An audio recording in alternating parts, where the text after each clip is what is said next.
Welcome back to another episode of MotoGP Mac, and today we're going to talk about some of the updates that we've seen so far after the Shakedown test. Now, I do think that there will be more updates coming in the next two tests, but here is what we've seen so far at a very high level. Aprilia have brought a new front wing, and you can see it here, but also the cowling has changed slightly as well. As you can see, there's little imprints there of where they may have added on extra bits of carbon fiber to it. Is this to help keep the air off the rider's hands? I'm not quite sure. Also, you can kind of get your first glimpse of the Batmobile style wing, but here's a better version of it where you can see how the wing conforms exactly around the back. Again, trying to tidy up that air and reconnect the air after it goes over the rider's head. You will also notice down the rear wheel there is a new kind of wheel cover, I'm going to call it. Again, this is all about tidying up that air. On to Honda. At first it took me a while to kind of identify a few bits, but one of the major things that I saw was that Honda are now running the fork front wings, and you can see it in the picture here.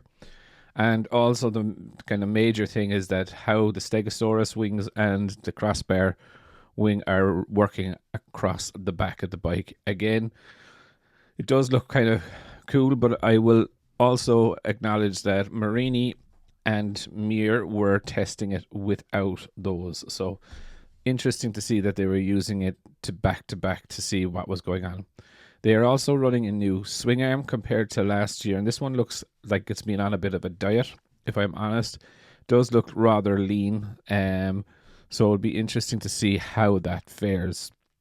Ducati, they've done an awful lot of work on the side of the bike, to be fair, and there's a number of holes where there's venting going on, and it is very, very interesting. But what is really interesting to me is that they've combined both of the functions that they were running last year. And if people remember, Pecco was using the downward ducts version, which you can still see here, but also then Zarco and Martin, for the first half of the season anyway, Martin was running the the ground effect side pods, which were a lot different to the ones that Pecco was running. But now they've combined both, again searching for that ground effect, which I do think is very interesting, but I do think there is more still to come from Ducati. Yamaha, I was very worried about Yamaha, if I was very honest, and the reason I was very worried about Yamaha was because I didn't see anything different from Valencia, and I still don't really see anything different. I do know that the test riders were riding last year's aero. They were not riding the aero that was on in Valencia. I'm not sure why that is, but Cal Crutchlow did have the new aero package out, and it's already kind of out of date. You know, that's kind of where I am. What they're looking at now is so 2022 / start of 2023, which is a bit worrying if you're a Yamaha fan.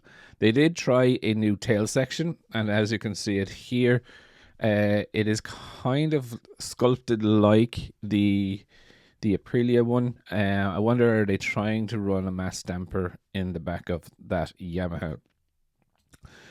Then KTM, I suppose one of the things that broke the internet was the front wing on the front mudguard. Kind of, for me, it looks shit, to be honest, but again, I suppose it serves its purpose.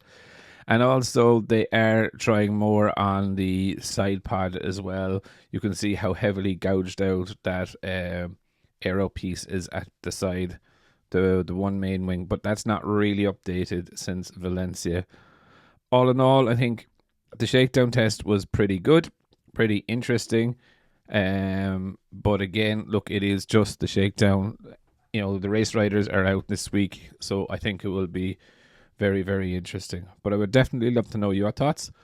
Which manufacturer's updates stands out most to you? Definitely leave your thoughts in the comments below, and I'll be back again tomorrow with another video.